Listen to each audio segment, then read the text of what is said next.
মঞ্চলৈ আহিবলৈ অনুৰোধ জনাইছোঁ সম্বৰ্ধনা অনুষ্ঠানটো অকণমান সহায় কৰি দিবৰ কাৰণে। এয়া মহাবিদ্যালয়ৰ অধ্যক্ষ শ্ৰী সঞ্জীৱ কুমাৰ বৰুৱাদেৱ। ইয়াৰ পিছতে আমি মঞ্চলৈ আমন্ত্ৰণ জনাইছোঁ কমাৰবন্ধা মহাবিদ্যালয়ৰ পৰা আমন্ত্ৰণ জনোৱা কমাৰবন্ধা মহাবিদ্যালয়ৰ স্থায়ী অধ্যক্ষ শ্ৰীযুত অতুল শইকীয়া ছাৰ।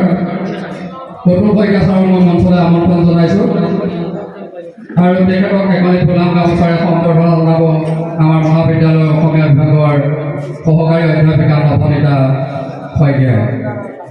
এয়া মঞ্চ কমাৰবন্ধা মহাবিদ্যালয়ৰ অধ্যক্ষ সঞ্জীৱ শ্ৰীযুত অতুল শইকীয়া ছাৰ আৰু সম্বৰ্ধনা জনাইছে নৱনীতা শইকীয়া।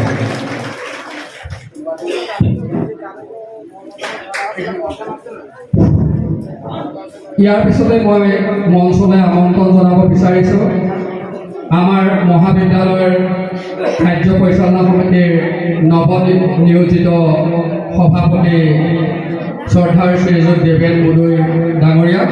দেৱেন বুদৈ ডাঙৰীয়াকো মই মঞ্চৰ আসনলৈ আহিবৰ কাৰণে অনুৰোধ জনাইছোঁ। তেখেতক এখনি ফুলাম গামোচাৰে বৰণ কৰিব আমাৰ মহাবিদ্যালয়ৰ অসমীয়া বিভাগৰ সহকাৰী অধ্যাপিকা পঞ্জুমণি নাথে। এয়া মহাবিদ্যালয়ৰ কাৰ্য পৰিচালনা সমিতিৰ নৱনিয়োজিত সভাপতি দেৱেন বুদৈদেৱ। ইয়াৰ পিছতে আমি মঞ্চলৈ আমন্ত্ৰণ জনাইছোঁ আজি অনুষ্ঠানটোৰ পৃষ্ঠপোষক যিজন ব্যক্তিয়ে সুদূৰ লখিমপুৰৰ পৰা নিজে গাড়ী চলাই শাৰীৰিক প্ৰতিবন্ধকতাৰ মাজতো নিজে গাড়ী চলাই দুটা দিনৰ আগতে আমাৰ এই অনুষ্ঠানটোৰ কাৰণে আহি হোটেলত বাহৰ পাতি ৰৈছিল। তাৰ বিনিময়ত আমি এটকাও খৰচ কৰিব লগা হোৱা নাছিল। সকলো তেখেতৰ সম্পূৰ্ণ নিজা খৰচ আজিৰ এই অনুষ্ঠান ভাগি আমি আয়োজন কৰিছোঁ। সেই মুখ্য ব্যক্তি গোবিন বৰদলৈ সকলোৱে তেখেতক এটা হাত চাপৰি সম্ভাষণ জনাবলৈ অনুৰোধ জনাইছোঁ। গোবিন বৰদলৈদেৱক এখনি ফুলাম গামোচাৰে সম্বৰ্ধনা জনাব মহাবিদ্যালয়ৰ ৰাজনীতি বিজ্ঞান বিভাগৰ সহকাৰী অধ্যাপিকা স্বপ্নালী বৰাই। ইয়াৰ পিছতে তেখেতক এটা ফুলাম জাপিৰে সম্বৰ্ধনা জনাব মহাবিদ্যালয়ৰ শিক্ষাতত্ত্ব বিভাগৰ সহকাৰী অধ্যাপিকা স্বপ্নাজ্যোতি শইকীয়াই। তেখেতক এখনি চেলেঙেৰে সম্বৰ্ধনা জনাব মহাবিদ্যালয়ৰ ইংৰাজী বিভাগৰ সহকাৰী অধ্যাপিকা চুমি বৰাই। তেখেতক এটা অসমৰ ৰাষ্ট্ৰীয় বা অসম গৌৰৱ এটা গড়েৰে আমি সম্বৰ্ধনা জনাব আমাৰ মহাবিদ্যালয়ৰ সহকাৰী অধ্যাপিকা বুৰঞ্জী বিভাগ মৃণালী বৰাই।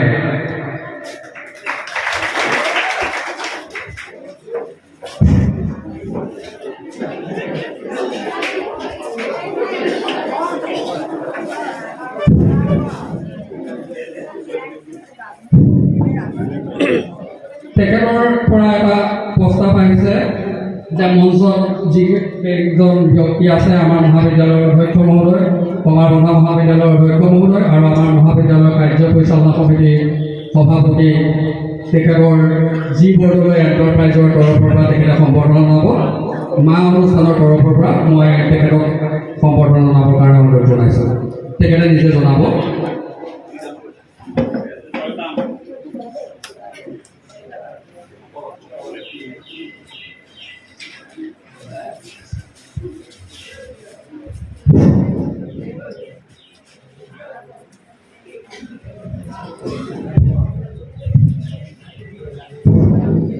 মা অনুষ্ঠানৰ হৈ এয়া টিনাশ্ৰী শইকীয়া আমাৰ অধ্যক্ষ মহোদয়ক সম্বৰ্ধনা জনাইছে।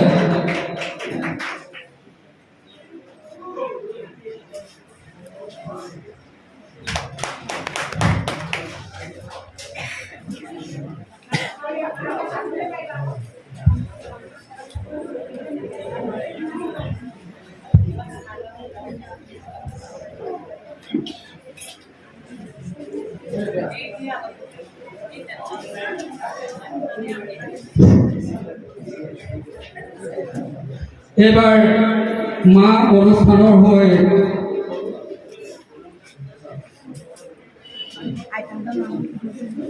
এয়া আমাৰ মহাবিদ্যালয় কাৰ্য পৰিচালনা সমিতিৰ সভাপতি সম্বৰ্ধনা আছে কৃষ্ণা মিলিয়ে।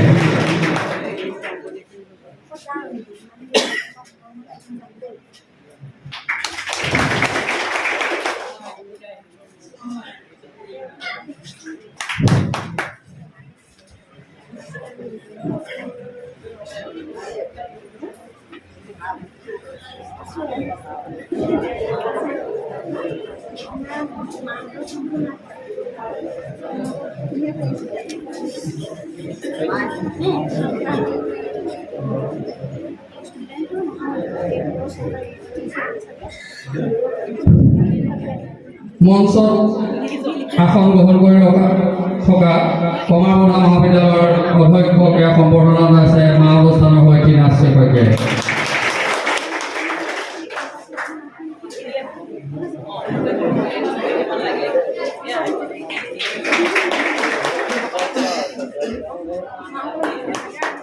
ইমানতে আমাৰ সম্বৰ্ধনা অনুষ্ঠান শেষ হৈছে। আমি ইয়াৰ পিছতে যাব বিচাৰিছোঁ আমাৰ মহাবিদ্যালয় পৰিয়ালৰ তৰফৰ পৰা গোবিন্দ বৰদলৈদেৱলৈ এখন অভিনন্দন পত্ৰ প্ৰস্তুত কৰিছিলোঁ আৰু আমি অভিনন্দন পত্ৰখন পাঠ কৰি দিব বিচাৰিছোঁ। মেলামৰা মহাবিদ্যালয়, মেলামৰা, গোলাঘাট, অসম, পিন 785-702 অভিনন্দন পত্ৰ প্ৰতি শ্ৰীযুত গোবিন্দ বৰদলৈ, মেচাৰ্ছ শ্ৰী বৰদলৈ এণ্টাৰপ্ৰাইজ, উত্তৰ লখিমপুৰ, অসম। নমস্কাৰ বহন কৰিব। মেলামৰা মহাবিদ্যালয়ৰ তৰফৰ পৰা আপোনাক অভিনন্দন জনাবলৈ পাই আমি নথৈ আনন্দিত হৈছোঁ। হে মহান যোদ্ধা, শাৰীৰিক প্ৰতিবন্ধকতাকো নেওচি বৰ্তমান বস্তু বাণী ভাৱধাৰাৰে পৰিচালিত হ'ব পৰা সমাজখনক আপুনি যি মানৱতাৰ নিদৰ্শন দাঙি ধৰিছে, সেয়া বহুজনৰ বাবে প্ৰেৰণা আৰু আদৰ্শ। মৃত্যুমুখী শাৰীৰিক যন্ত্ৰণাকো অতিক্ৰম কৰি সাহস আৰু পৰাক্ৰমেৰে এটি সুন্দৰ আৰু সচ্ছল জীৱনৰ অধিকাৰী হোৱালৈকে আপোনাৰ যি মনোবল তথা কৰ্মোৎসাহ সঁচাই আদৰণীয় আৰু প্ৰশংসনীয়। এই মনোবল আপোনাৰ সদায় অটুট থাকক। আপুনি আৰম্ভ কৰা এই মানৱতাৰ আন্দোলন অব্যাহত ৰাখিবলৈ ভগৱানে আপোনাক সুস্বাস্থ্য আৰু মানসিক শক্তি প্ৰদান কৰক। এয়াই আমাৰ ভগৱানৰ ওচৰত প্ৰাৰ্থনা। সেৱাৰে সঞ্জীৱ কুমাৰ বৰুৱা, অধ্যক্ষ, মেলামৰা মহাবিদ্যালয়, মেলামৰা, গোলাঘাট। মই গোবিন্দ বৰদলৈদেৱক অভিনন্দন পত্ৰখনে অধ্যক্ষ মহোদয়ৰ পৰা গ্ৰহণ কৰিবলৈ আহিবলৈ অনুৰোধ জনাইছোঁ।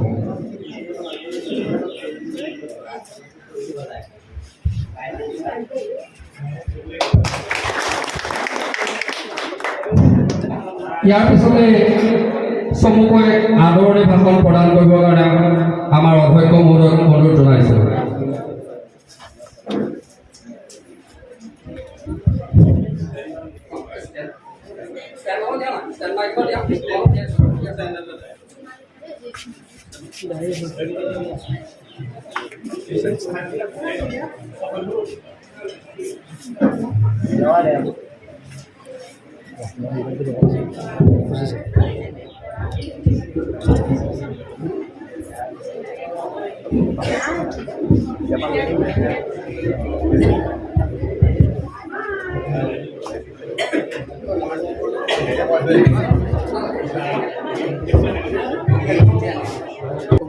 সম্মানীয় মেলামৰা মহাবিদ্যালয়ৰ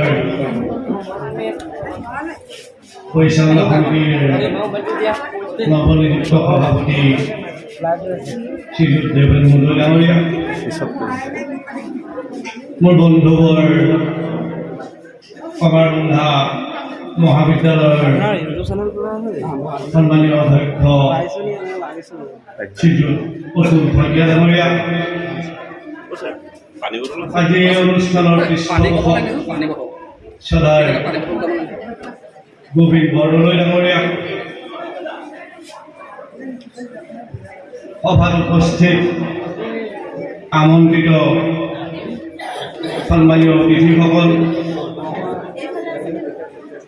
আমন্ত্ৰিত আইসকল, মাতৃসকল, এই মহাবিদ্যালয়ৰ উপাধ্যক্ষা কণ্ঠগায়িকাকে প্ৰমুখ কৰি বিভাগীয় মুৰব্বীসকল, অধ্যাপক অধ্যাপিকাসকল, কৰ্মচাৰীসকল আৰু মোৰ মৰমৰ ছাত্ৰ ছাত্ৰীসকল, আজি ভাবিছোঁ যে মেলামৰা মহাবিদ্যালয়ৰ কাৰণে এটি উল্লেখযোগ্য দিন হিচাপে পৰিগণিত হ'ব। যিহেতু আজি মাতৃ দিৱসৰ লগত সংগতি ৰাখি যি মা অনুষ্ঠানৰ আয়োজন কৰা হৈছে আৰু মা অনুষ্ঠানৰ পৃষ্ঠপোষক শ্ৰদ্ধাৰ বৰদলৈদেৱে যি পদক্ষেপ গ্ৰহণ কৰিছে বা তেখেত আহি আজি যি অনুষ্ঠানত মা অনুষ্ঠান কেলে কৰিব লগা হ'ল, মাসকল কোন, এই গোটেই কথাখিনি তেখেতে বক্তব্যত প্ৰকাশ কৰিব। আৰু মই ভাবিছোঁ ছাত্ৰ ছাত্ৰী, মাতৃসকল, অতিথিসকল সকলো উপকৃত হ'ব। যোৱা ফেব্ৰুৱাৰী মাহত মোক সৰ্বদয় কলেজলৈ আমন্ত্ৰণ জনাইছিলে যে মা অনুষ্ঠান এটা পাতিছোঁ। তেখেতৰ সৰ্বদয় কলেজৰ প্ৰিন্সিপালে ক'লে যে বৰুৱা আপোনাকহে মাতিছোঁ আৰু অতিথি হিচাপে বেলেগক মতা নাই। মই তেতিয়া ভাবিলোঁ মা অনুষ্ঠান মইতো ইমান হেৰি কৰা নাছিলোঁ, তথাপিও তেখেতে ফোন কৰি থাকিলত মই আমাৰ কলেজৰে মোৰ সহকৰ্মী প্ৰতিম শইকীয়াক ক'লোঁ, প্ৰতিম বলাচোন আমি দুইজন যাওঁ। গৈ পেলাই মই তাত যিখিনি দেখিলোঁ, যি পালোঁ, মই যদি নগ'লোহেঁতেন মই জীৱনত এটা বৰ ডাঙৰ ভুল কৰি দিলোঁ।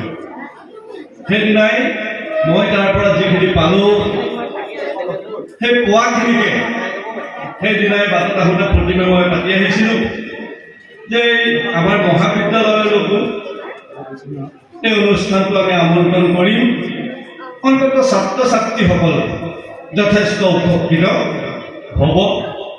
আৰু সেই উদ্দেশ্যেই আমি বৰদলৈ ডাঙৰীয়াৰ লগত আলোচনা কৰি আজি 9 মে' তাৰিখে এই মা অনুষ্ঠানটো আয়োজন কৰিবলৈ সিদ্ধান্ত কৰিলোঁ।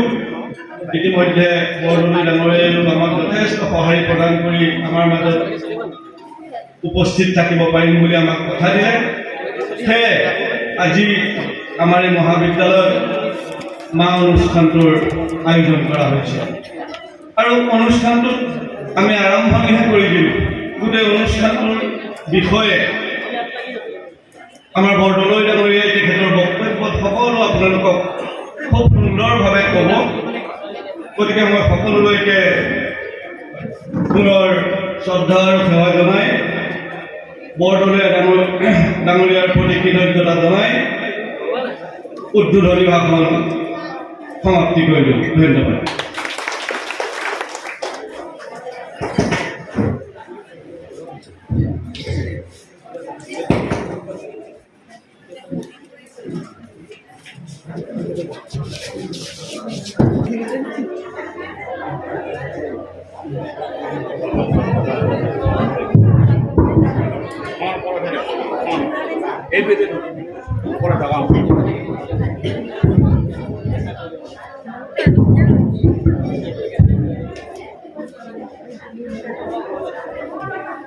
শ্ৰদ্ধাৰ দুয়োখন মহাবিদ্যালয়ৰ অধ্যক্ষ মহোদয়, কাৰ্য পৰিচালনা সমিতিৰ সভাপতি মহোদয়, নিমন্ত্ৰিত বিশিষ্ট অতিথিসকল, আই মাতৃসকল, সহকৰ্মী বন্ধুসকল, অতি মৰমৰ ছাত্ৰ ছাত্ৰীসকল, সেৱা অনুষ্ঠানৰ পৃষ্ঠপোষক গোবিন্দ বৰদলৈকে প্ৰমুখ কৰি বাবুদা, টিনা আৰু কৃষ্ণা, আমি এতিয়া আগবাঢ়িছোঁ মা অনুষ্ঠানৰ সেৱা সজাগতা অনুষ্ঠানৰ মুখ্য পৃষ্ঠপোষক গোবিন্দ বৰদলৈ ডাঙৰীয়াৰ তেখেতৰ বক্তব্য আৰু এটা সেৱা অনুষ্ঠান আগবাঢ়িবৰ কাৰণে।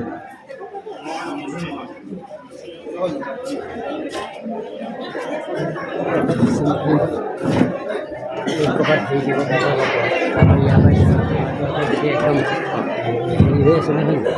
তোমাৰ গোটেই হৈ আছে নমস্কাৰ কিনো দুখ লিখিলে মা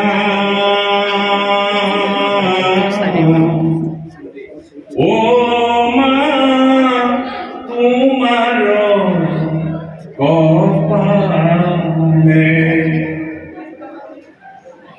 নাই সুখ ভৰে দুখ তোমাৰ জীৱনে কিনো দুখ লিখিলে মা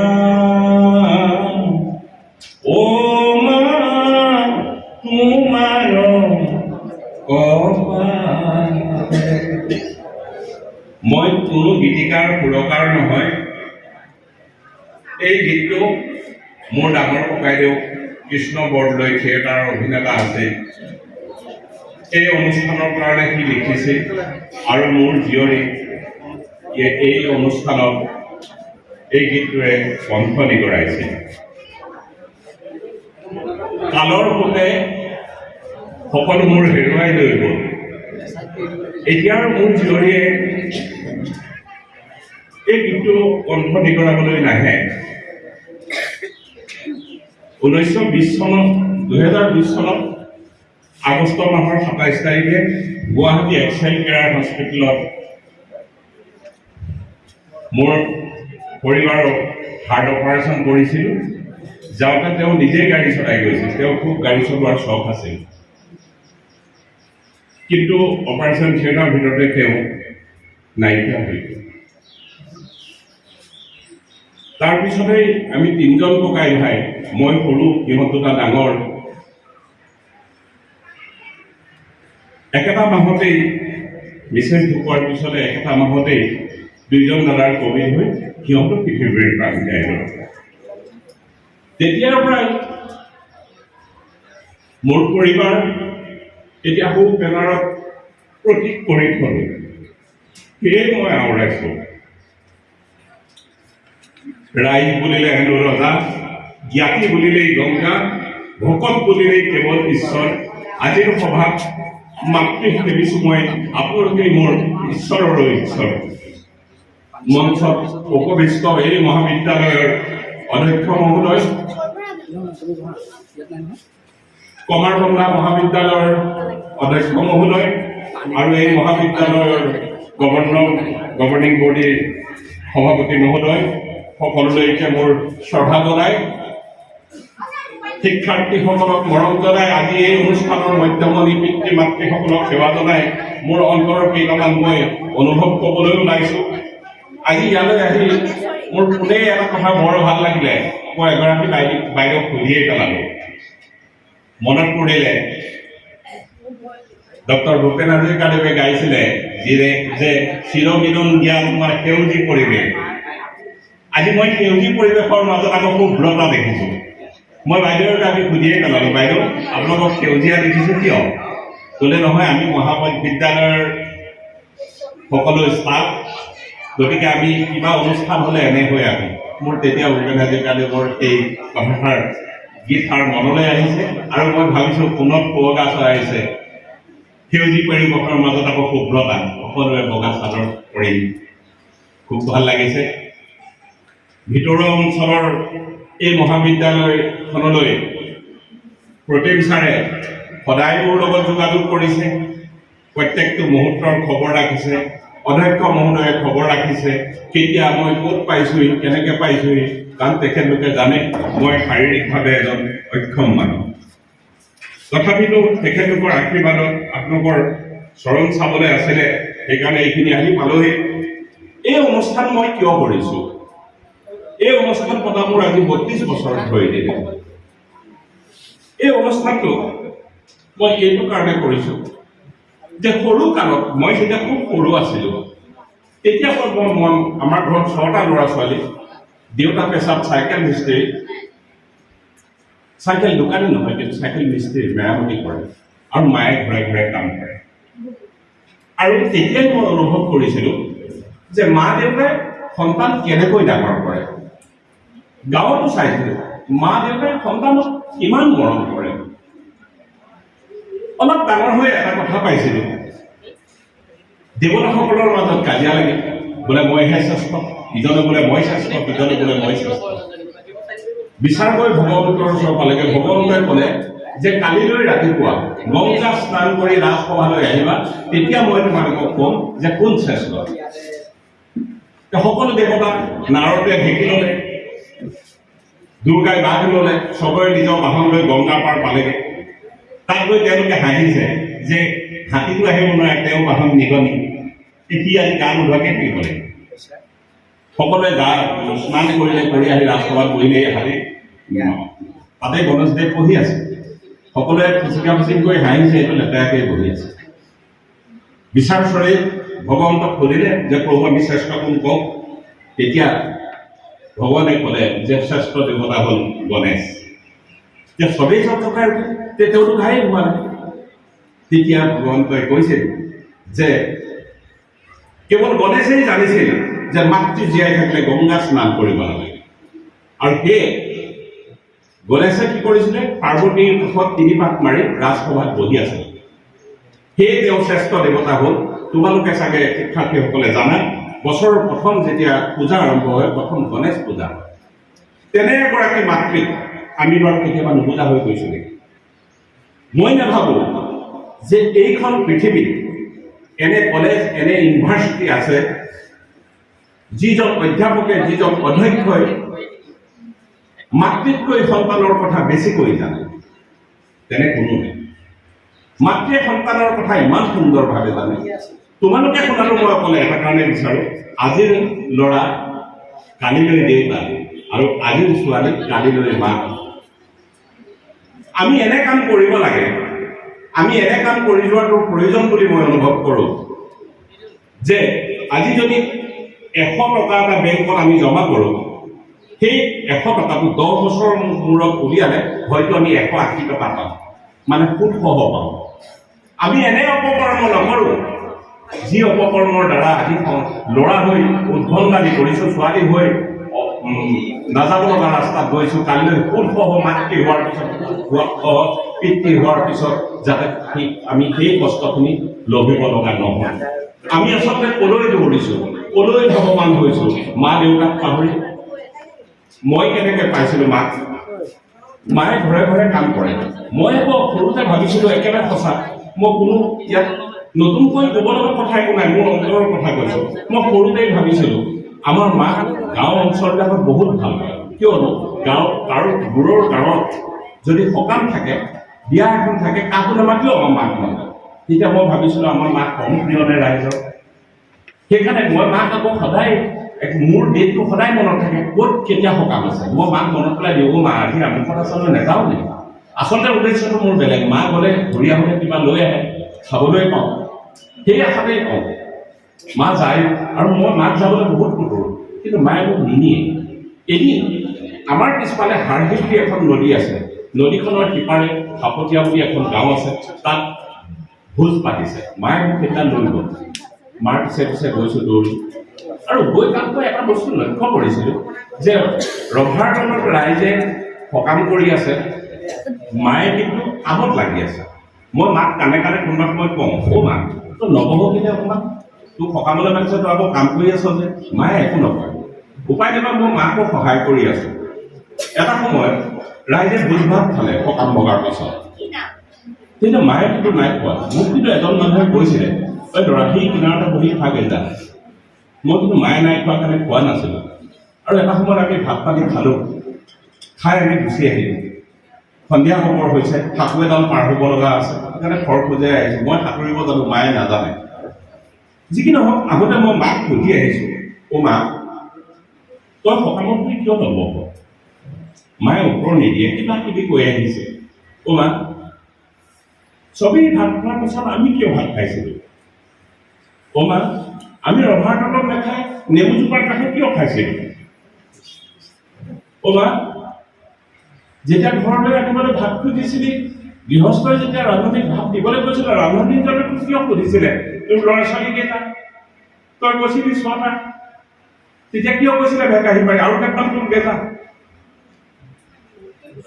মা নিৰুত্তৰ হৈ গৈছিল কিন্তু মই ঠিকেই অনুভৱ কৰিছিলোঁ সেইদিনা যে নহয় মায়ে কাম কৰিবলৈহে যায় যি নহওক সাকোডাল পালোহি মই টিকটিককৈ লৰ মাৰিলোঁ সাকোডাল দি পাৰ হৈ গ'লোঁ মায়ে ভাতৰ দোং আপোনালোকে বুজি পাবনে পটুৱাৰ যে দোংটো 3টা দোং গামোচাত বান্ধি লৈ লাহে লাহে গৈ আছে পাৰ উঠিবলৈ 10 ফুটমান বাকী আছে কিবা জোঁট খাই মা পৰিব কিন্তু তলত বহুত ডাঠকৈ মেটেকা আছে মা পৰি গ'ল পৰলে পুৰা সোমাই যোৱা নাই মই কিন্তু পাৰত উঠি চিঞৰিলোঁ মা পৰিলে গৰখীয়া হাতত লৰ মাৰি আহি মাৰ চুলি কোঠাত ধৰি পাৰলৈ লৈ গ'ল মা জুপুৰি হ'ল কম কাপোৰ দেখিবলৈও বেয়া হৈ পৰিছে কাৰণে মানুহজন সম্ভৱ আঁতৰি দিলে আৰু মায়ে কান্দিছে মই মাক নিৰিকি বিদাৰি চাইছোঁ বহুত কষ্ট পালোঁ সোঁ ভৰি আঁঠুটোৰ তলত অকণমান তেজ ওলাইছে মাক কৈছোঁ লগে লগে আমাৰ গাঁৱলীয়া দৰৱৰ গেন্ধেলিখন লগাই দিছোঁ মই আমি সৰুৰ পৰা শিকি আহিছোঁ মাক কৈছোঁ মা তই বহুত দুখ পালি নেকি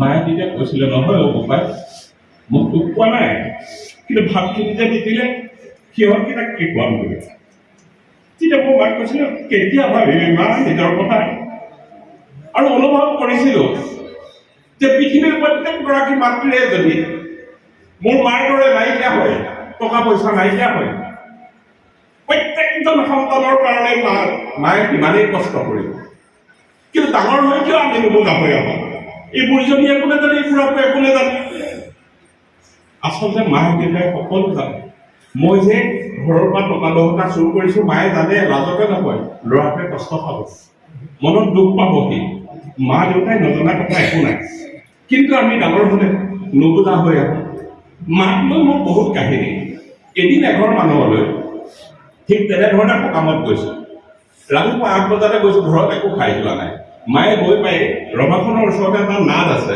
নাদটোৰ পাৰতে কামত লাগিছে মই মাক সহায় কৰি আছোঁ সেই মানুহঘৰ অলপ অত্যাচাৰী মানুহ আমাৰ গাঁৱৰ পৰা কাষৰ গাঁও এখন তাত গৈ মায়ে কামত লাগি আছে মই মাক সহায় কৰি আছোঁ মাক মই কাণে কাণে কৈ আছোঁ অ' মা কিবা কাপটো যাব খাওঁ ইমান ভোক লাগিছে মায়ে কৈছে ৰচোন দিব নহয় কওঁতে 11টা বাজি গ'ল একো খাবলৈ পোৱা নাই তেনেকুৱাতে মাক ৰভাৰ তলৰ পৰা মাতিলে যে ক'লে এই পাচিটো লৈ যা পাচিটোত কি আছিলে জানে কুঁহিয়াৰৰ গাঁঠি কলৰ টুকুৰাবিলাক পেলাই দিয়া কলপাত এনেকুৱা পাচি প্ৰসাদৰ কাৰণে যিখিনি যোগাৰ কৰিছিল তেতিয়া মই মাক ক'লোঁ মা কুঁহিয়াৰ গাঁঠি থকা একো খাওঁ মায়ে কৈছে মই ভাবিছোঁ এই ভাল চাই গাঁঠি কেইটামান মোক বাচি দিলে আৰু বাকীখিনি পেলাই দিলে মই সেইকেইটাকে লৈ মাৰ ওচৰত তৃপ্তিৰে খাই আছোঁ এনে মোক দুৰ্ভাগ্য হৈ পালে লাষ্ট গাঁঠিটো চুবাই আছোঁ তেনেকুৱাতে তেহেঁতৰ ঘৰৰ ল'ৰা এটা আহি সুধিলে তই কুঁহিয়াৰ ক'ত পালি মই কৈছোঁ গাঁঠিহে খালোঁ গাঁঠি খালি বিচাৰ কৰিব পেলাই চুৰ ক'ৰবাত আকৌ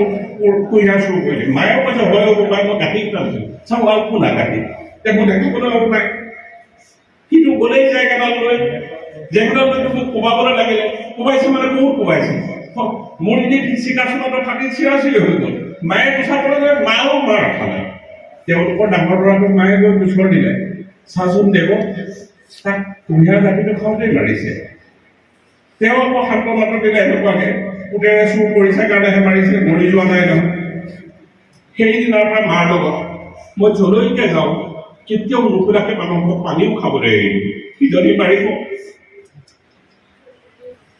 তথাপিতো মাৰ কষ্টখিনি মই যেনেকৈ দেখি গৈ আছিলোঁ সেইখিনি দেখি মোৰ যিবিলাক অনুভৱ আছিল আৰু এটাই কথা কৈ মাৰ কথা মই আৰু ক'ব নোখোজোঁ ঢেৰ অসংখ্য মাক লৈ আমাৰ ঘৰৰ পৰা 11 কিলোমিটাৰ দূৰত ঢকুৱা থানা তালৈ মা যায় গ'লে 15-20 দিন থাকি আহে আৰু মই মা তালৈ গ'লে বহুত সুখ পাওঁ এইটো কাৰণে যে মা যেতিয়া 15-20 দিনৰ পিছত ঘূৰি আহে শকত হৈ আহে মই মাক মুখখন চাই বৰ ভাল পাওঁ আৰু মায়ে এনেকুৱা আমি খাই নোপোৱা কিছুমান বস্তু আনে মই বহুত ভাল পাওঁ আৰু মানুহ ঘৰে সোণাৰী কৰে বহুত ধনী মানুহ মাক খুচৰি ক'লোঁ মা তাত বোলে ইলেক্ট্ৰিকো আছে কেনেকুৱা ন মোক এদিন এদিন সঁচাকৈ সেই দিনটো আহিল প্ৰথম ট্ৰেন্সপৰ্ট গাড়ীত উঠিছোঁ ঢকুৱাখানালৈ গৈছোঁ মানুহ ঘৰত গৈ সোমাইছোঁ লোহাৰৰ গেট মা সোমাই যাওঁতে মই আচৰিত হৈছোঁ আৰে ইমান ধনী মানুহৰ ঘৰলৈ আহে এখন লোহাৰৰ গেট আমিতো জপৰা থকা নগলাত থকা মানুহ আৰু গৈছোঁ টিঙৰ ঘৰ এতিয়া জানি পিছত জানিলোগৈ আছাম টাইপৰ ঘৰ এইটো মুঠতে পকা ঘৰ মায়ে গৈ সেই ঘৰটোৰ আউজনিতে এখন টিঙৰ চালি আছে বাঁহৰ বেৰা দিয়া তাতে চাং এখন আছে বাঁহৰ, তাতে মায়ে মোনাখন থৈছে। মোৰ আকৌ মনটো বেয়াও লাগিছে, বোলো এই মা চালিখনতে থাকে নেকি, পকা ঘৰটোত নাথাকে। যি নহওক বিচনাখন চুই চাইছোঁ, তুলিৰ পৰা আছে। আমিতো আৰু তুলিত খোৱা নাই কেতিয়াও, কোমল বুলিলে ধান খাৰতে শুওঁ। যি কি নহওক মায়ে ভিতৰত কামত লাগিলে, ময়ো ভিতৰত সোমাই গ'লোঁ আৰু কোনেও নেদেখাকে মজিয়াখনো চুই চাইছোঁ, কি পিছল। সেই তেতিয়াৰ অনুভৱটো কৈছোঁ, কিমান ভাল লাগিছে। মাক কেনেকুৱা ঘৰত থাকেহি, কি যে আচৰিত।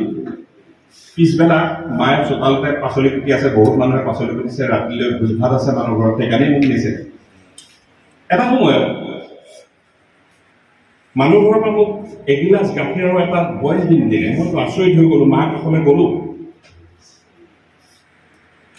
মাৰ কাষত গৈ মোক কাণে কাণে ক'লোঁ, মা ডিম এটা দিছে, তই নাখাওঁ নি? মায়ে ক'লে, সেইটো তোক দিছে খাওঁ। মই বোলো মই অকলে খাম নে? আচলতে সেইদিনাখনলৈকে এটা ডিম খাই পোৱা নাই।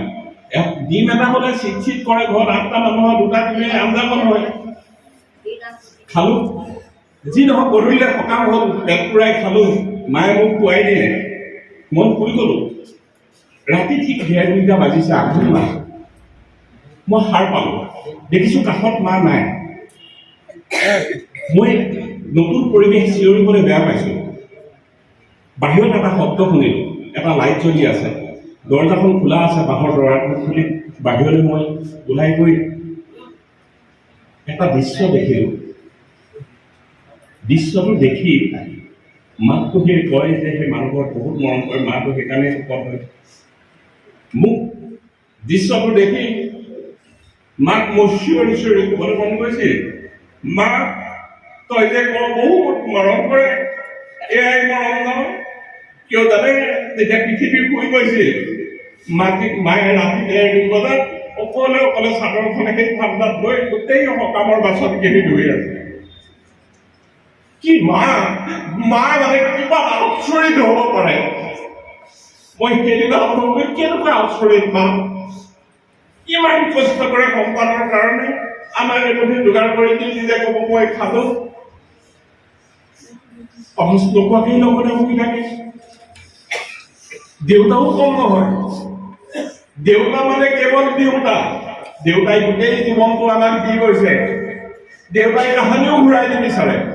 দেউতাই বিচাৰে যে মোৰ সন্তান মানুহ হওক, হাত ভৰি চকু কাণ নাক মুখ থকা মানুহ নহয়, জ্ঞানৰ মানুহ হওক। তেনে এজন দেউতাকো আমি নুবুজা হৈ যাওঁ।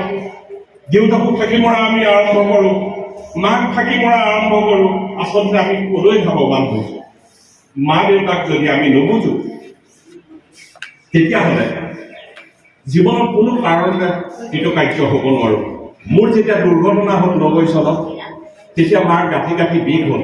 তেতিয়া মই যেনে তেনে ঘৰখন চলাবলৈ লৈছিলোঁ। মই দাদাসকলে ইমান লক্ষ্য কৰা নাছিলোঁ ঘৰখনৰ কাৰণে কি কৰিছে কি নকৰিছে। তেতিয়া মোৰ 19 বছৰ বয়স। হঠাৎ মই বিজুলী বাতি দুৰ্ঘটনা হৈ মই গোটেই জীৱনটো পংগুত্ব সাৱটি ল'লোঁ। এটা বছৰ ডিব্ৰুগড় মেডিকেলত পঢ়ি থাকিলোঁ। তেতিয়া মই যেতিয়া তালৈ গৈছোঁ, মাক এটা ৱাইছফল বুলি টেবলেট খুৱাওঁ, সেইটো ময়ে যোগাৰ কৰোঁ। সেইটো খাই মা যেনে তেনে থাকে, কিন্তু খোজ চোজ ইমান কাঢ়িব নোৱাৰে। মেডিকেলত থাকোঁতে মই সুধিছিলোঁ খবৰ ল'বলৈ যোৱা মানুহক মায়ে কি কৰে। তেতিয়া কৈছিলে যে তোৰ মাৰে এতিয়া ভিক্ষা কৰে। মইতো মায়েতো খোজেই কাঢ়িব নোৱাৰে। বোলে ৰাতিপুৱাই চুঁচৰি ৰাস্তালৈ যায়, চাদৰখন পাতি বাটেদি যোৱা মানুহক কয় কিবা এটা দিয়কচোন, ল'ৰাটো বচাওক। মায়ে সন্তানৰ কাৰণে ইমান কৰিব পাৰে। তেতিয়াই মেডিকেলত শুই থাকোঁতে মই ভাবিছিলোঁ যে যদি জীয়াই থাকিম মাহঁতৰ কাৰণে কিবা কৰিম। মই অকল মোৰ মা, জন্ম দিয়া মাহে মা বুলি মই কেতিয়াও ভবা নাই। আৰু সেই মেডিকেলত শুই থাকোঁতেই মই ওপৰত লাইট জ্বলি থাকে, ফেন চলি থাকে। মই লাইটক চাই চাই কৈছিলোঁ, তই মোক আধাতেই খালি, যদি জীয়াই থাকিম মই তোৰ তাতেই কিবা এটা কৰি পাম, তই খোৱাবই লাগিব। সেয়ে ঘূৰি আহি মই চেলেঞ্জ হিচাপে ইলেক্ট্ৰিক ব্যৱসায় আৰম্ভ কৰিছিলোঁ। যি নহওক, তাতে থাকোঁতেই যেতিয়া মই মেডিকেলৰ পৰা ঘূৰি আহিছোঁ, ঘূৰি অহাৰ পিছত তেতিয়া মই মাক কৈছিলোঁ যে মা, মোৰ তহঁতক লৈ কিবা এটা কৰিবলৈ বহুত ইচ্ছাও। মায়ে কৈছিলে তোৰে এইটো অৱস্থা হৈ গ'ল, ঘৰখনত খাবলৈ ভাত এমুঠি নাই, বৰষুণ পৰে, তইনো কি কৰিবি? যিমান পাৰ সন্তানক বুজাবি, লগৰ ল'ৰাক বুজাবি যে মাক দেউতাকক যাতে আদৰ কৰে, বৃদ্ধাশ্ৰমত নেৰে, ৰাস্তাৰ কাষত যাতে নেৰে।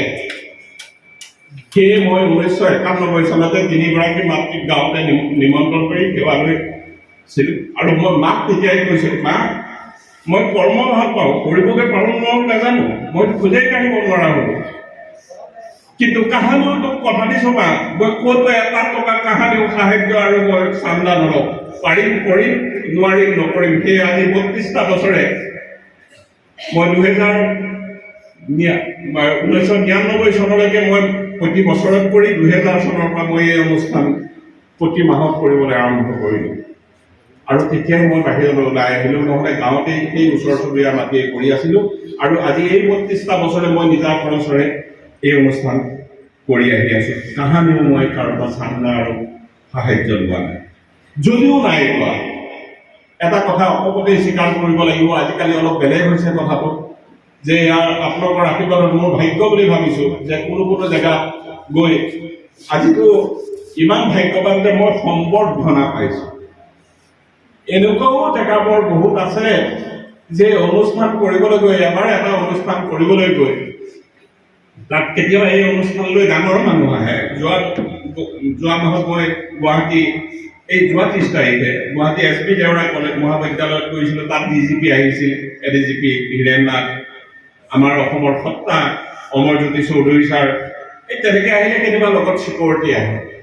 মই এনেকৈ বাহিৰলৈ ওলাই যাওঁতে চিকিউৰিটি এটাই কৈছে, যোৱা খণ্ডৰ কথা কোৱা নাই, আজি কেইবছৰমানৰ আগত, সেইদিনা দেওবাৰ আছিল, মই কাষেদি যাওঁতেই চিকিউৰিটি এজনে কৈছে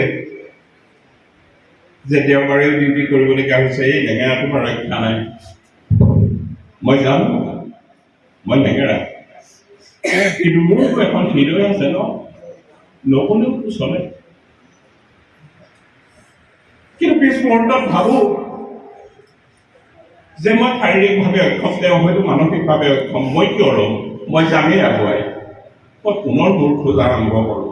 মই কেতিয়াও সেইবিলাক কথা থমকি ৰ'ব নোখোজোঁ, কাৰণ মই জানো যে আন্ধাৰ থাকিলে তাৰপিছত পোহৰেই থাকিব। আজি আপোনালোকৰ সন্মুখতে আচৰিত হৈ গৈছোঁ যে মহাবিদ্যালয়ত এনেকুৱা ধৰণে মোক সম্বৰ্ধনা জনাইছে। সেয়া যি নহওক, তোমালোকক মই আৰু এটা কথা কওঁ, চাবা, তোমালোকৰ দেউতাহঁতক সকলোকে মই একাকাৰ কৰিব খোজা নাই, একাংশৰ ক্ষেত্ৰত কৈছোঁ, গৰিষ্ঠ সংখ্যকৰ ক্ষেত্ৰত কৈছোঁ। তোমালোকৰ দেউতাকো যদি সুধো যে দাদা ভালে আছে, বোলে ভালে আছে, মা দেউতাক কথা কওঁ, বোলে হেৰি নহয়, দেউতা দাদাৰ লগত আছে, মা মোৰ লগতে আছে। আমি মা দেউতাক ইমান কষ্ট কৰি ডাঙৰ দীঘল কৰিলে আমি মা দেউতাক পুহিব পাৰোঁ নেকি? আমিতো মা দেউতাক পুহিব নোৱাৰো। যদি মা দেউতাক পুহিব নোৱাৰো, আমি মা দেউতাক অন্য কিবা দিওঁ কিংবা নিদিওঁ। কিন্তু আজি মোৰ মাৰ পুতেক যদি DC হ'ল, কোনোবা SP হ'ল, কোনোবা অধ্যক্ষ হ'ল, কোনোবা উপাধ্যক্ষ হ'ল, তেনে সন্তানে যদি কয়, মাকে যেতিয়া মাকৰ সন্মুখতে ক'ব মই মাৰ লগতে আছো, মাকে ভাবিব আয়ো মোৰ ল'ৰা পঢ়া শুনা কৰি ইমান ডাঙৰ মানুহ হ'ল, সি হেনো মোৰ লগত আছে, মোৰ ল'ৰাটোৱে ইমান মৰম কৰে। কিন্তু আমি নকওঁ, আমি কওঁ মা মোৰ লগত আছে। অৰ্থটো কি জানা? অধ্যয়নটো ক'ৰ পৰা আহিছে? অধ্যয়নটো এইটোৰ পৰা আহিছে, মা মোৰ লগত আছে, ডেট মিনছ মাক মই খুৱাই খুৱাই ৰাখিছে।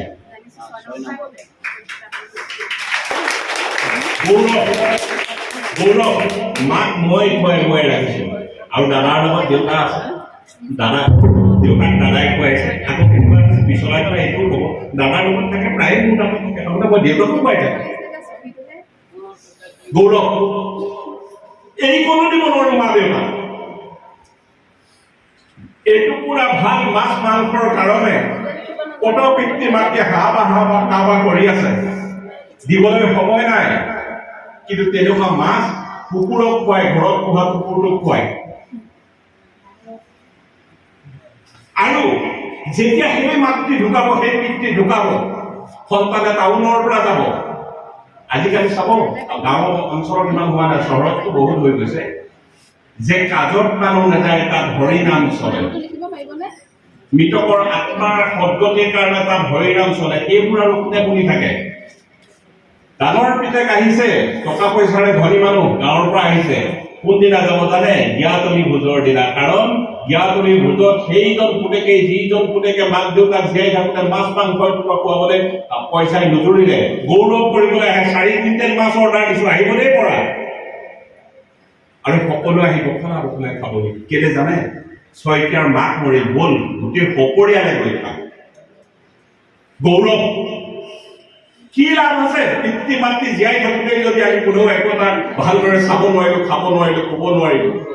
এটা সময় আছিল আমাৰ দিনত একো কৰিব নোৱাৰিলেও তোমালোকক কৈছো যে মা দেউতাক সময় দিছিলো, গৈ ঘৰত গৈ কৈছিলো, অ' মা ভাল হ'লে নাই দে, এই ৰ'ব হয় এইটো আছে যদি দে, নাই যদি কোৱা হ'ব, সময় দিছিলো। কিন্তু আজিৰ সন্তানে সময় দিয়ে জানো?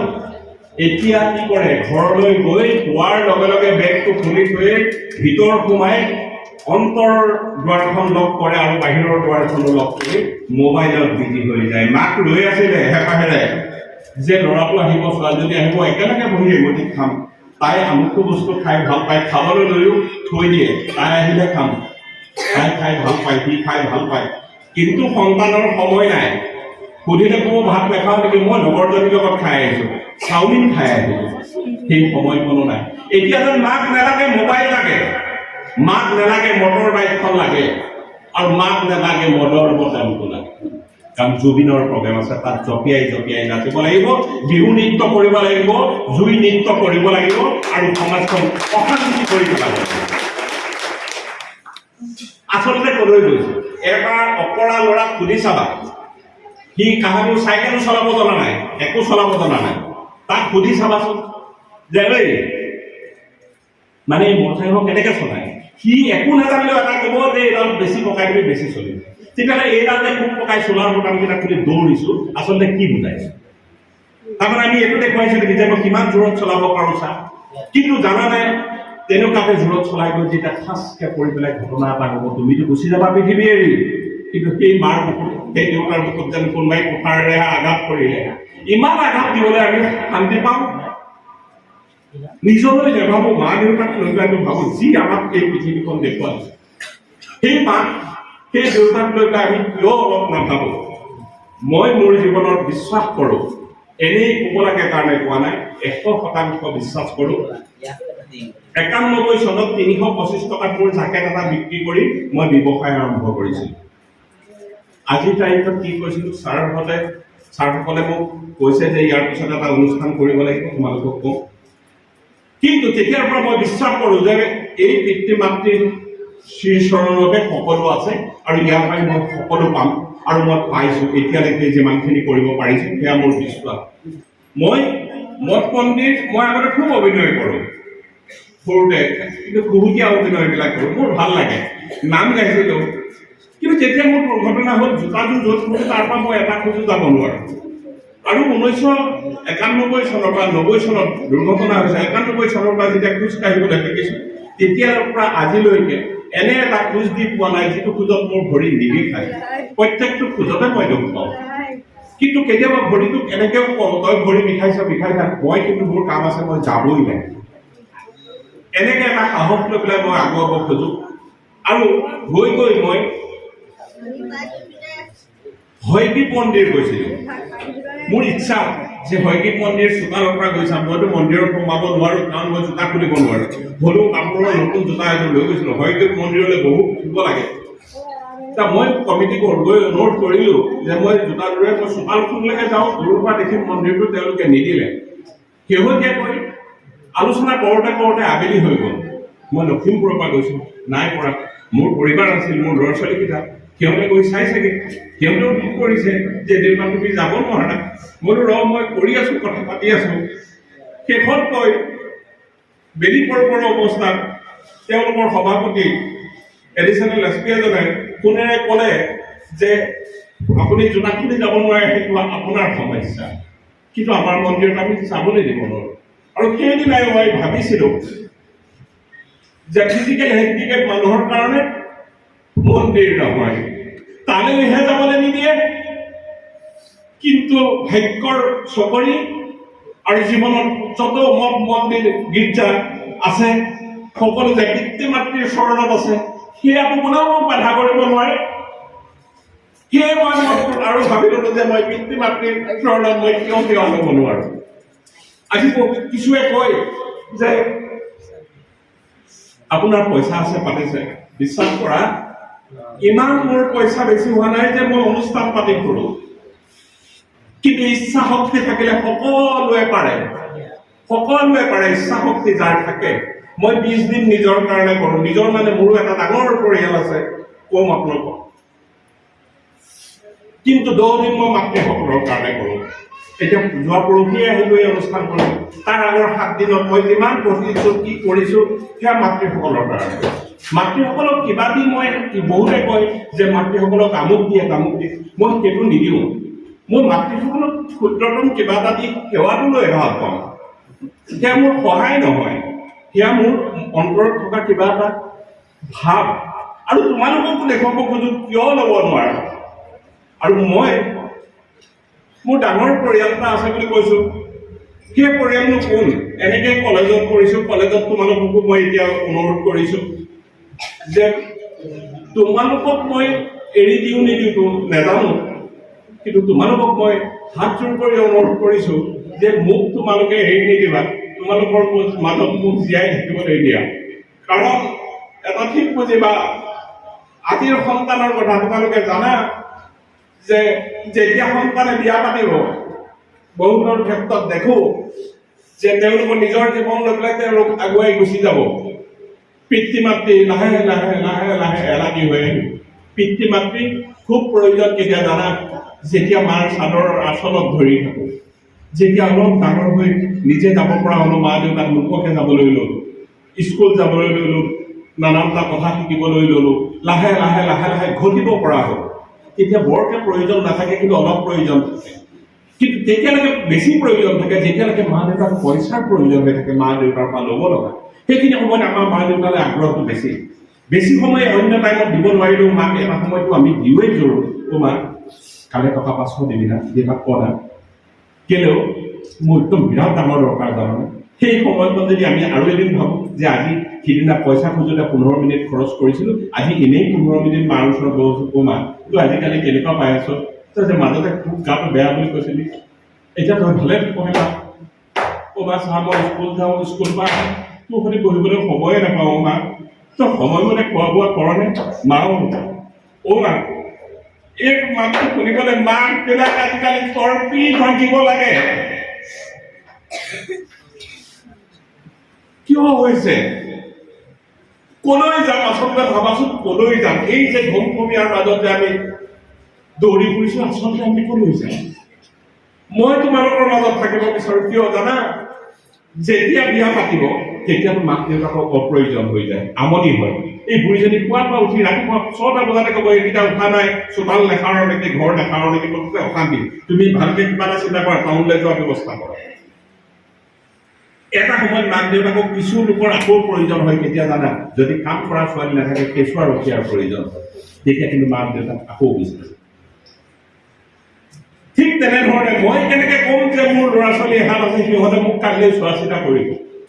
এতিয়াই মই খোজ কাঢ়িব নোৱাৰো, এতিয়াই গধূলি গৈ বিয়া লাগিলেও সেইখিনি বা গিলাচটো আনি খাবলৈ মোৰ কষ্ট লাগে। কি জানো তোমালোকৰ মাজতে কাৰ হাতত মই মৰিবলৈ আছো ক'বতো নোৱাৰো। সেইকাৰণে কৈছো যে সেইটো এটা মোৰ ডাঙৰ পৰিয়াল আছে। তোমালোকে মোক কিমান নিজৰ বুলি ল'বা মই নাজানো, কিন্তু লোৱাসকল বহুত আছে। মই পিছত কম সেইখিনি তোমালোকক। কিমান আচৰিত চাবা, 84 লাখ জীৱৰ ভিতৰত কেৱল মানুহেই ধন ঘটে। কোনো জীৱ ভোকত নমৰে, মানুহৰ কেতিয়াও পেট নভৰে। যদি ভৰিলেহেঁতেন এসাঁজ ভাতৰ কাৰণে, এখন বিচনাৰ কাৰণে, এটুকুৰা কাপোৰৰ কাৰণে মা দেউতাক বৃদ্ধাশ্ৰমত আমি থলোহেঁতেন নে? তোমালোকে হয়তো ভাবিবা কাৰোবাৰ বুঢ়ীজনী থৈছে আমাৰ গৃহলৈ, তেওঁতো মা, তেওঁ সন্তান জন্ম দিছিলে, আমি কিয় আন্দোলন কৰিব নোৱাৰো? মই বাটৰ আন্দোলনৰ কথা কোৱা নাই। গাঁৱতে আমুকৰ ঘৰত মাকক অত্যাচাৰ কৰে, গাঁৱৰ খিনি কিয় উৎখাপনৰ তই কিয় কৰিছ? অত্যাচাৰটোক জন্ম দিছিলে নে নাই? দেউতাৰে এইটো অৱস্থাত পৰি আছে, তহঁতে ইমান স্বচ্ছন্দ জীৱন পাৰ কৰিছ, দেউতাৰক কিয় চোৱা নাই? মোৰ মৰিবলৈ মন সেই দিনটো চাই নেজানো মই সেই দিন চাবলৈ পাম নে নাপাম কিন্তু আশা কৰাত যত্ন কৰাততো কোনো ভুল নাই এনে এটা দিন চাবলৈ বিচাৰোঁ প্ৰত্যেকখন চহৰত প্ৰত্যেকখন গাঁৱত প্ৰত্যেকটো গলিত মা দেউতাক অত্যাচাৰ কৰা সকলৰ ওপৰত ৰাইজে বিচাৰ কৰিব আৰু তেনে ধন আঁতৰি যাব দুষ্টামি আঁতৰি যাব তেনে এটা দিন চাই মৰিবলৈ পালে মই নিজকে বৰ শান্তি পাম সেই দিনটোলৈ বাট চাই মই এনেকে ৰঙে ধৰণে ঘূৰি ফুৰোঁ যেতিয়ালৈকে আমাৰ স্বাৰ্থ থাকিব তেতিয়ালৈকে আমি একো কৰিব নোৱাৰোঁ যেতিয়াই স্বাৰ্থ শেষ কৰি লওঁ তেতিয়া মা দেউতাক আমি চাব পাৰিম আশা কৰিম তোমালোকেও পিছফালে বহি আছা এতিয়াও কাৰোবাৰ হাতত মোবাইল আছে এতিয়াও তোমালোক কোনোবা মোবাইলত বিজি আছা থাকিবাই এটা দিন আছিল যে আমি লগৰ ল'ৰা বহি কথা পাতিছিলোঁ এতিয়া দেখিবা 7টা ল'ৰাই ওলাই গৈছে একেলগে বহিছে একেখন পথাৰতে বহি আছে কোনেও কাৰোৰ লগত কথা নাপাতে চবেই মোবাইলত কথা পতাৰ সময় নাই সঁচা মোবাইলত বহুত ভাল দিশ আছে কিন্তু আমি কেইটাই ভাল দিশলৈ যাওঁ যদি ভাল দিশলৈ গ'লোহেঁতেন তেতিয়াহ'লে আজি আমাৰ গাঁও অঞ্চলত চহৰ অঞ্চলত মদতকৈ গাখীৰ বেছি চলিলে কিন্তু সেই বেয়াখিনিৰ ওপৰত আমাৰ বেছি চকু সেইটো কাৰণে এনেকুৱা এটা হ'বলগীয়া হৈছে বুলি ভাবিছোঁ মই ছাৰসকল আছে তেখেতলোকেও ক'ব মই মোৰ হৃদয়ৰ দুটা ভাষা আপোনালোকক ক'লোঁ এই মাৰ সম্পৰ্কে কথাখিনি পাতিবলৈ যাওঁতে মোৰ মাৰ মুখখন বাৰে বাৰে মনলৈ আহে বহুত দুখ লাগিও আহে সেইকাৰণে ক'ৰবাত ইম'চনেল হৈ যাওঁ আপোনালোকে বেয়া নাপাব শেষত মই তোমালোকক এটা কথা ক'ব বিচাৰিছোঁ এনে এটা সংকল্প লোৱাটো তোমালোকৰ পৰা আশা কৰোঁ যে মাহীন ঘৰ নহওক ঘৰহীন মা নহওক আৰু মনত ৰাখিবা যিদিনাই সিদিনা এজনে মোবাইলটো লেখা দেখিছোঁ এই কথাটো মোৰ মনৰ কথাটো ভাল লাগিছে তেখেতে কিবা লিখিছে তোমালোকে মনত ৰাখিবা যেতিয়াই দেউতা নাই তেতিয়া পাই জানিবা বজাৰ নাই দেউতাই যিমান সাহসেৰে যিমান কষ্ট কৰি তোমালোকলৈ বজাৰ গোটাব খোৱাটোৱেই পোৱা নাই পিন্ধাটোৱেই পোৱা নাই পঢ়াটোৱেই পোৱা নাই দেউতা শেষ মানে বজাৰ শেষ মা যেতিয়াই নাথাকিব জীৱনত আটাইতকৈ মৰম কৰা গৰাকীয়ে শেষ ককাই ভাই যেতিয়া নাথাকিব তেতিয়া জানিবা যে সহায় কৰা মানুহকে প্ৰকৃত অন্তৰৰ পৰা আৰু কাষৰজন স্বামী হওক স্ত্ৰী হওক যেতিয়া নাথাকিব সেইদিনা পাই বিশ্বাস শেষ গতিকে এই মানুহখিনি জীয়াই থাকোঁতেই যাতে আমি আদৰ কৰোঁ মোৰ এটা কথা বিৰাট বিশেষ ঢুকোৱাৰ পিছত মোৰ মানুহগৰাকী ঢুকোৱাৰ পিছত মোৰ সৰুৰ পৰা ছাৰ কিয় নাজানো মোৰ এটা মই পদ্য পঢ়িছিলোঁ তোমালোকে নাই পোৱা চাগে ছাৰসকলে পাব পাৰে মই সৰুৰ পৰা এই কথাটো মোক খুব ক্ৰিয়া কৰিছিলে তাত এটা মই কোন কবিয়ে লিখিছিলে কি কবিতা পাহৰি থাকিলোঁ কিন্তু মোৰ মিছেছ ঢুকোৱাৰ পিছত মই খুব বিচাৰি উলিয়ালোগৈ এটা সময় যে সেই কবিতাটোৰ নাম আছিলে কাৰ সমান কি নাই আৰু কবি আছিলে বলদেৱ মহন্ত তেখেতে লিখিছিলে সাপৰ সমান খং নাই কাৰো নাই নাই হিমালয় সমগিৰি পৃথিৱীতে নাই এই পদ্যটোতে আৰু এক থাকি আছিলে সকলো সুখতকৈ পুত্ৰ সুখ বৰ পুত্ৰ মানে পুত্ৰ অকল পুত্ৰক বুজা নাই মুঠতে সন্তানৰ সুখ বৰ আটাইতকৈ ডাঙৰ সুখ মাক দেউতাকৰ কাৰণে সন্তানে যদি কষ্ট পাইছে সন্তান যদি বিপথে গৈছে তেতিয়াহ'লে বৰ সুখকে ধৰে কিমান সুখ তোমালোকে পিতৃ মাতৃ হ'লে বুজিবা সকলো সুখতকৈ পুত্ৰ সুখ বৰ আৰু মনোমত পত্নী সুখ অতি গুৰুতৰ মনোমত পত্নী যাৰ হৃদয়ত লৈছিলে মানুহগৰাকীক সেই মানুহগৰাকী যেতিয়া নাইকিয়া হয় সেই বুঢ়াজনকে দেখিলে বাটৰ পৰা মানুহে কয় যে ঘৈণীয়েক ঢুকোৱাৰ পিছত বেচেৰাটো দেখিলে বেয়াই লগা গতিকে আজি তোমালোকে এনেকৈ আছা কাইলৈ তোমালোকে চবেই সংসাৰী জীয়াই থাকোঁতে ল'ৰাখিনিক মই ক'ব খুজিছোঁ সদায় প্ৰত্যেক মৰ্যাদা দিবলৈ শিকিবা কেতিয়াও তেওঁলোকক অৱহেলা কৰিব নাপায় তেওঁৰ অবিহনে তোমাক কোনেও জীৱনত সেই সুখ আৰু সেই শান্তি কোনেও দিব নোৱাৰে। মই কোনোটো কথা কিতাপ পঢ়ি পোৱা নাই, মই মোৰ নিজৰ জীৱনৰ অভিজ্ঞতাৰ পৰা কৈছোঁ। ঘৰত মানুহ ঢুকালে, এবছৰ 2 বছৰ 5 বছৰ মূৰত ঢুকালে সকলোৰে দুখ লাগে, কিন্তু মোৰ ঘৰত একে মাহতে 3টা ঢুকাল। মোৰ 2জন একেজনী মাতৃৰ দাদা ঢুকাইছে, যি আমি 3টা লগতে আছিলোঁ। মোৰ পত্নীও ঢুকালে। তেতিয়া মই ওজনটো চাইছোঁ, বন্দে পঢ়ন ক'লে মনত পৰিছে, সকলো সুখতকৈ পুত্ৰ সুখৰ মনোমত পত্নী সুখ অতি গুৰুতৰ। কাৰণ মোৰ দুখটো দাদাহঁতক লৈ লগা নাই নহয়, কিন্তু পত্নীৰ দুখে বৰকৈ পিহি পেলাই। সেইকাৰণে জীয়াই থাকোঁতে অনুৰোধ কৰিছোঁ, মই জানো সমাজখন মই শুধৰাব নোৱাৰো, কিন্তু এই আশা লৈ ঘূৰি ফুৰো এটা অনুষ্ঠানৰ বিনিময়ত মাক দেউতাকক বুজি নোপোৱা অশান্তি কৰা 2টা সন্তানেও যদি মাক দেউতাকক পুনৰ মৰম স্নেহ কৰিবলৈ লয়, সেয়াই মোৰ জীৱনৰ সাৰ্থকতা হ'ব। তাৰ বাবে মই কোনো উদ্দেশ্য লৈ ঘূৰি ফুৰা নাই। মা দেউতা আছে মানে কোনো মঠ মন্দিৰ সামাজিক কামত নাযাবলৈ কোৱা নাই। মা দেউতা আছে মানে ঘৰত মন্দিৰ আছে। মা দেউতাক পূজা কৰিলে ভগৱানে এনেই পাব। মাহীন ঘৰ নহওক, ঘৰহীন মা নহওক, সেই আশা কৰিলোঁ। শ্ৰদ্ধাই জ্ঞান দিয়ে, নম্ৰতাই মান দিয়ে, যোগ্যতাই স্থান দিয়ে, আৰু 3টা য'ত মিলে এনেদৰে সন্মান দিয়ে। প্ৰত্যেকেই সন্মানীয় ব্যক্তি হ'বলৈ চেষ্টা কৰা, সেই আশা ৰাখি মা নদী, মা সাগৰ, মাৰ জগতৰ 4 ধাম, মোৰ মৃত পিতৃ মাতৃৰ আশীষ শিৰত লৈ সকলো মাতৃকে প্ৰণাম।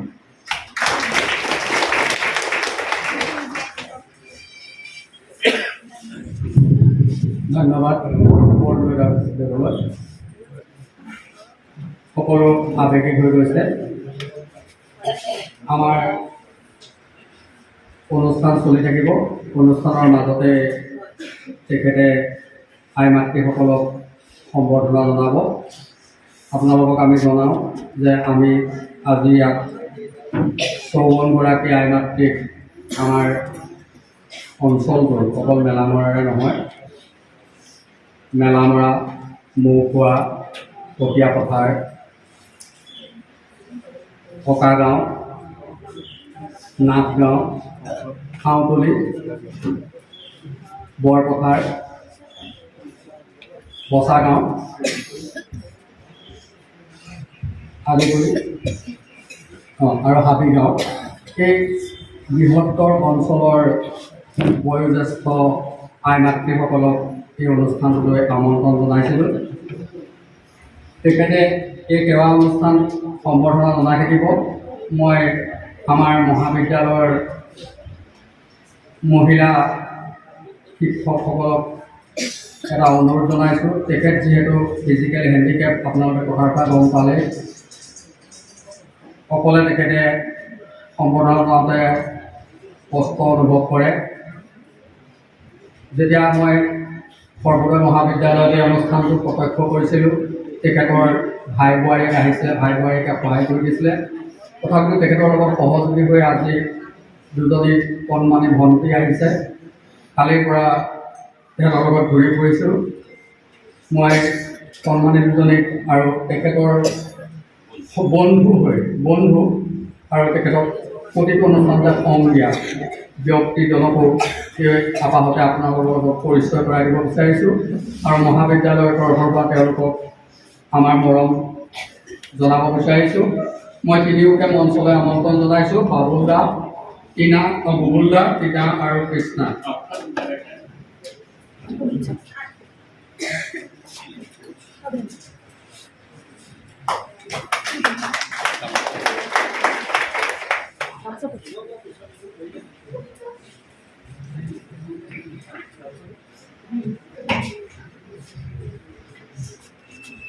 চিনাকি কৰাই দিছোঁ, বাবুলদাৰ বুবুল বৰা, তেখেত দাদাৰ সহযোগী হিচাপে দাদাৰ সং দিয়ে। দাদা যিসকলে উঠা মেলা কৰিবলৈ যথেষ্ট কষ্ট হয় হোটেলৰ ৰুমত থাকোঁতে বা অন্যান্য ক্ষেত্ৰতো, আৰু তেখেতৰ বিজনেছ পাৰ্টনাৰো হয়। এয়া শ্ৰীযুত বুবুল বৰা। তাৰপিছত মই চিনাকি কৰাই দিব বিচাৰিছোঁ দুজনী কণমানি ভণ্টি, এগৰাকী এইবাৰ মেট্ৰিক পৰীক্ষা দিছে, কৃষ্ণা মিলি। এয়া কৃষ্ণা মিলি আমি এখন জনাব বিচাৰিছোঁ মহাবিদ্যালয়ৰ তৰফৰ পৰা। আনগৰাকী ভণ্টি, তেওঁ এবাৰ ক্লাছ 10ত পঢ়ি আছে, টিনাশ্ৰী শইকীয়া। মই টিনাশ্ৰীকো আমাৰ মহাবিদ্যালয়ৰ তৰফৰ পৰা সামান্যভাৱে মৰম জনাব বিচাৰিছোঁ।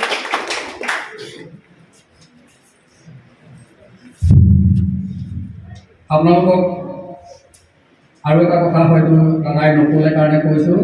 দাদা এতিয়ালৈকে 17জন ছাত্ৰ ছাত্ৰীক নিজা খৰচত পঢ়ুৱাই আছে।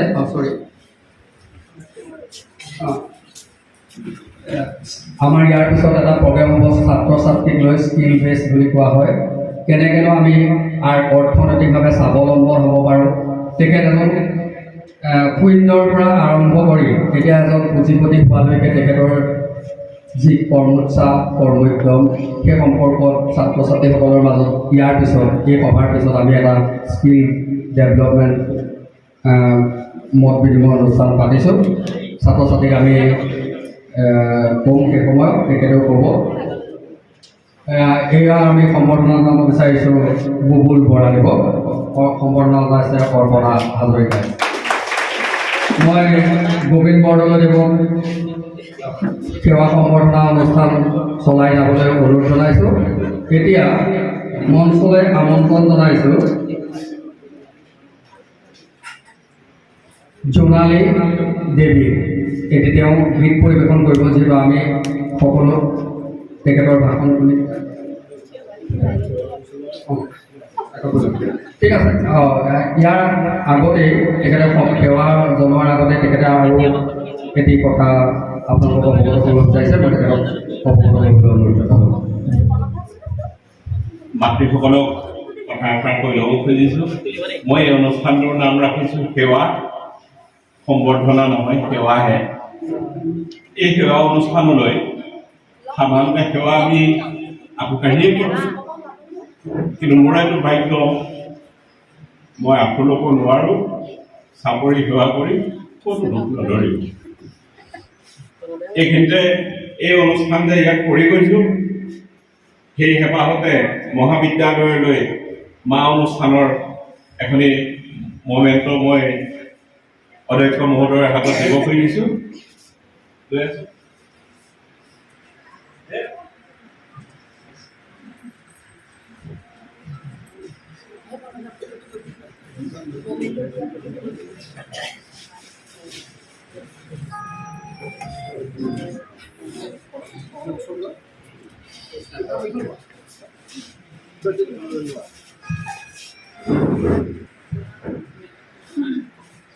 মহাবিদ্যালয়লৈ আগবঢ়াইছে।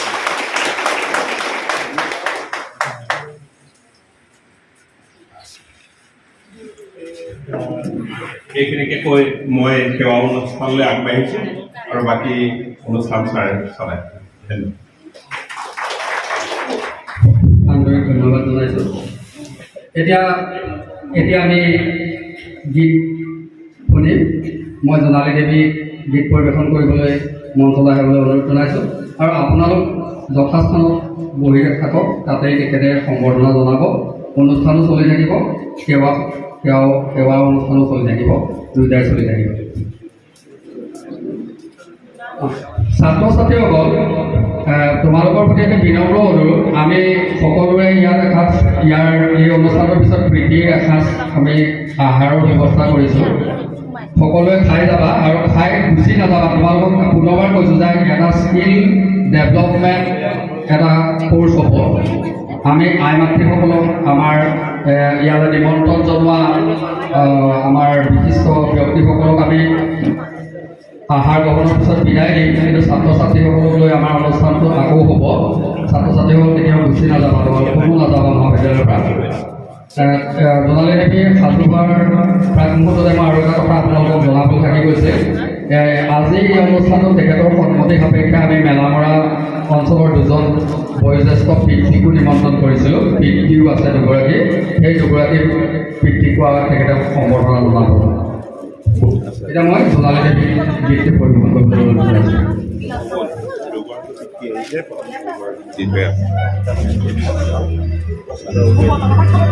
আগবঢ়াই নিদি থাকি বহুত খুৱাই উলিয়াই দি থাকে সেইকেইটা আমাৰ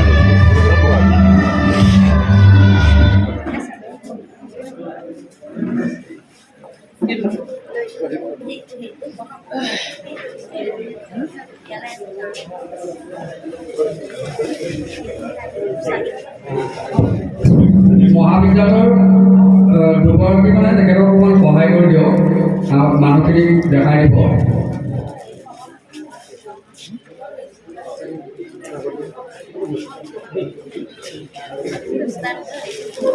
নাই পানী আছে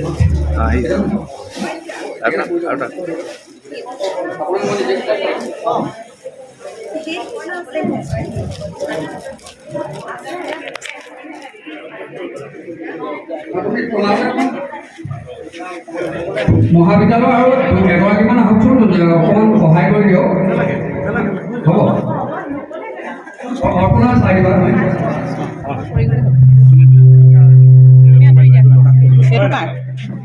বহুত পৰা পৰা তই লৈ আহি থাক, ইয়াত দি থাক। মই হেল্প কৰিব পাৰিম, তুমি যিমান লাগে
জোনালী দেৱীলৈ ধন্যবাদ জ্ঞাপন কৰিছোঁ। আমাৰ অনুষ্ঠান চলি থাকিব, তেখেতে সম্বৰ্ধনা জনাই।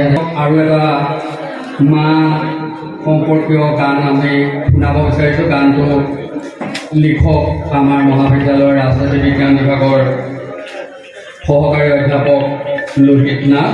যিহেতু সেৱা অনুষ্ঠান চলি আছে আৰু এই গানটো সৌভাগ্যৰ বিষয় যে গানটো ৰিলিজ হৈছে এই অনুষ্ঠানটোৰ দুদিনৰ আগতে। আজি সহকৰ্মী বন্ধু লোহিত এই অৱস্থাটোত উপস্থিত থাকিব নোৱাৰিলে। তেওঁৰ ভতিজাকৰ আকস্মিকভাৱে বেমাৰ হোৱাৰ কাৰণে তেওঁ যাবগৈ লগা হ'ল। লোহিত নাথৰ গানটো এই অনুষ্ঠানটোৰ লগত সংগতি ৰাখি আমি বজাই শুনাব বিচাৰোঁ।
সকলোৰে হৈছে নাচ।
तस्मै श्री गुरुवे नमः तस्मै श्री गुरुवे नमः आदि गुरुचंद्र সন্মুখত বহি থকা